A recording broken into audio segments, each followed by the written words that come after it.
Nesse vídeo a gente vai resolver duas questões modelos sobre movimentos circulares que apareceram no Enem e tem grande chance de reaparecer esse ano. E para fazer esse estudo de maneira lógica, de maneira objetiva, eu vou utilizar a ferramenta dos eixos cartesianos de referência. E vou abrir aqui um parêntese rápido.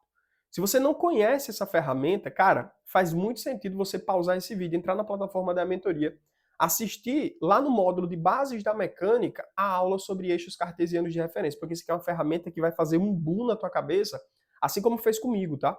Eu só fui descobrir que existia essa interpretação desses movimentos só na faculdade. Então eu tive o contato com isso, eu consegui ampliar muito mais a minha visão sobre, sobre a interpretação dos movimentos e sobre a decomposição vetorial quando eu conheci isso aqui, tá?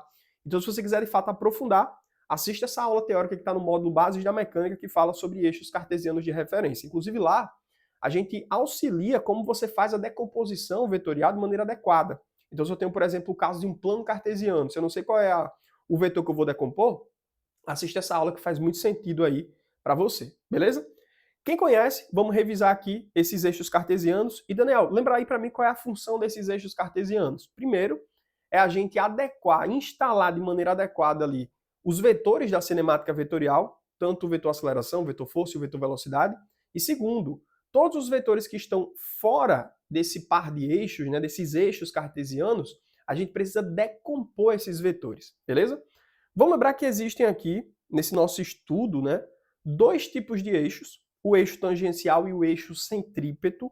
Lembra que o eixo tangencial tem uma função básica, né? É o eixo que está na direção da velocidade. E ele vai abrigar ali, por exemplo, os vetores força, que são responsáveis por alterar o valor da velocidade. Então, por exemplo, se eu tenho aqui o sentido da minha velocidade, eu já consigo colocar bem simples, ó, o eixo, que seria o meu eixo tangencial. Perceba que essa força, ó, ela está no sentido da velocidade. Então é uma força que vai auxiliar o aumento da velocidade. Já aqui, ó, eu tenho uma força que está contrária à velocidade, é uma força que vai retardar o valor da velocidade. Lembra disso? Já em um sistema em que a gente não tem força resultante, eu tenho apenas o vetor velocidade, essa velocidade vai seguir ali com valor constante, beleza? Então lembra, o eixo tangencial tem a função de abrigar as forças que estão no sentido ao contrário, em resumo, na direção da velocidade, e elas vão fazer o trabalho de aumentar ou diminuir o valor da velocidade. Então, se eu sei onde é que está a velocidade, traço um eixo aí, que seria o meu eixo tangencial. Inclusive, essa força, né, essa força resultante que atua no eixo tangencial, a gente chama de força resultante tangencial. E a aceleração do eixo tangencial a gente chama de aceleração tangencial, beleza? E existem três formas de calcular essa aceleração tangencial, seja pelo Vivoati, seja pelo Torricelli, seja pelo sorvetão. Vamos complementar esse nosso estudo. Perpendicular à velocidade, existe o segundo eixo, né, que é o eixo centrípeto. Inclusive, se você está com dificuldade de encontrar esse eixo centrípeto, pega o eixo da velocidade, encontrei, Daniel, traça aí esse eixo, ó, e perpendicular ao eixo da velocidade, a gente tem o eixo centrípeto.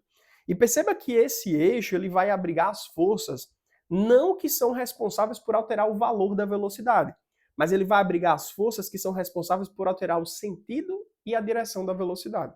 Beleza? Então a força que atua na componente centrípeta tem a função de fazer a curva, tem a função de fazer o sistema mudar de sentido e direção. Beleza? E olha só, quando a gente utiliza, né, a força resultante na componente centrípeta, a gente chama essa força de força resultante centrípeta. E para isso eu não uso uma aceleração tangencial. Eu utilizo uma aceleração que é classificada como sendo aceleração centrípeta, que a gente calcula dessa maneira, ó, V² sobre R. Logo, a força resultante centrípeta seria mv² sobre R. Então, resumo, olha só. Eixo tangencial é aquele eixo que abriga as forças que vão alterar o módulo da velocidade, seja para aumentar ou para diminuir, e o eixo centrípeto é aquele eixo que abriga as forças responsáveis por alterar o sentido e a direção dessa velocidade. Só dá para fazer curva se tiver força no eixo centrípeto, beleza? Se não tiver força resultante no eixo centrípeto, não dá para você criar uma curva, não dá para você mudar o sentido dessa velocidade, beleza? Olha o que trouxe aqui a questão número 12 do Enem 2020. No Autódromo de Interlagos, o carro de Fórmula 1 realiza a curva S do Senna, com trajetória curvilínea, enquanto percorre esse trecho. a velocidade do carro indica que a velocidade está constante, tá? Lembra, a velocidade ser constante diz respeito ao valor dela, certo? Porque, ó, eu posso ter velocidade de valor constante, mas ela ter sentido e direção diferente. Então a gente classifica que o vetor velocidade é diferente. Porque para a gente ter dois vetores iguais, eles precisam ter mesmo sentido, mesma direção e mesmo módulo, certo?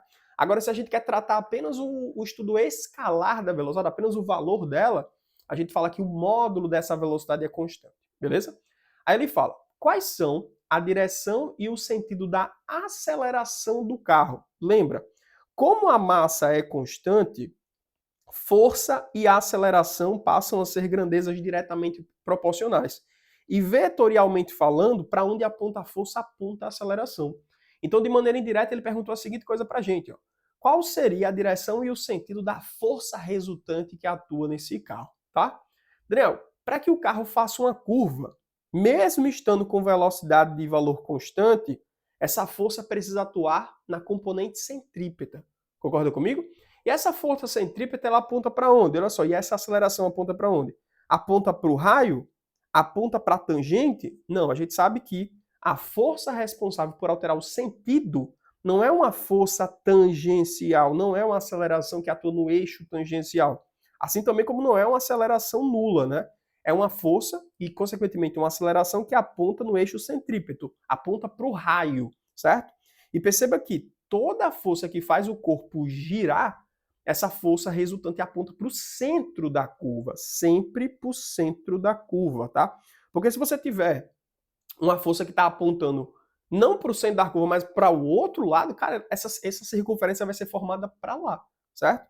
Então lembra que eu tenho aqui uma força e, consequentemente, uma aceleração que aponta para o raio, certo? Aponta para o centro da curva, está atuando na componente centrípeta e aponta sempre para o centro da curva, tá? Então nessa questão a gente marca a alternativa letra B, certo?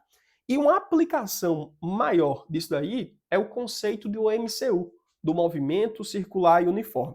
E eu vou tentar revisar contigo aqui possíveis problemas que você possa cair na prova, né, distratores que você possa escorregar ali, que abordem o MCU. Vamos lá. O que seria o MCU, Daniel? É um movimento. Então a gente tem um corpo que está se movendo, não está parado.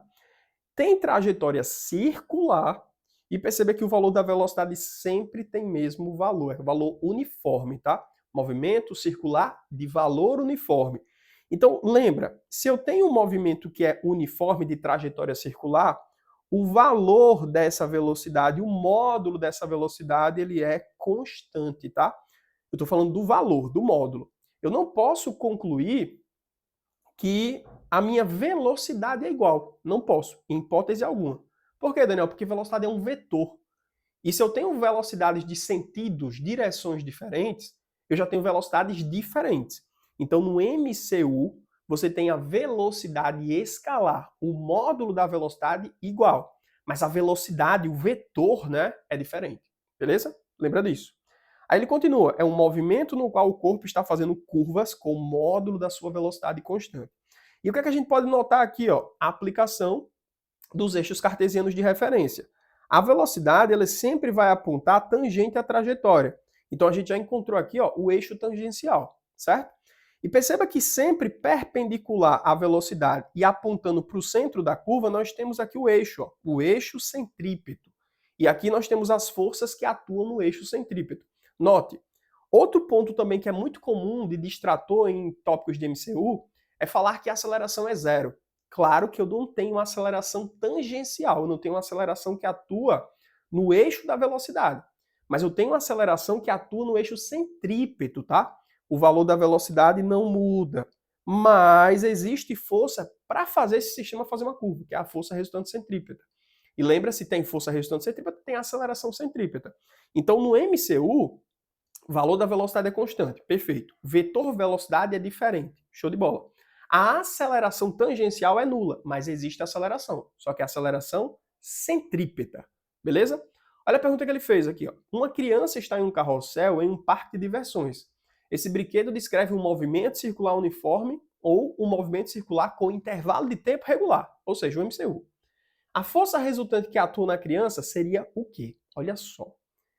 É o tópico distrator que muita gente vai errar, falar que é nula. Ah, Eu estou com um movimento circular de valor de velocidade constante, não tem aceleração, não tem força. Mas se não tem aceleração e não tem força, como é que você vai fazer curva? Tem que ter uma força atuando na componente centrípeta, tem que ter uma força perpendicular a essa velocidade. Lembra, no MCU não tem aceleração tangencial, não tem variação do valor da velocidade. Mas para existir essa curva é preciso existir uma aceleração centrípeta e, consequentemente, uma força resultante centrípeta. Então a força que atua nesse sistema é o que, Daniel? Está direcionada para o centro do brinquedo, como mostra a alternativa letra E. Beleza? Pegou essa imunidade? Duas questões que têm muitos distratores e podem aparecer no Enem desse ano. Beleza?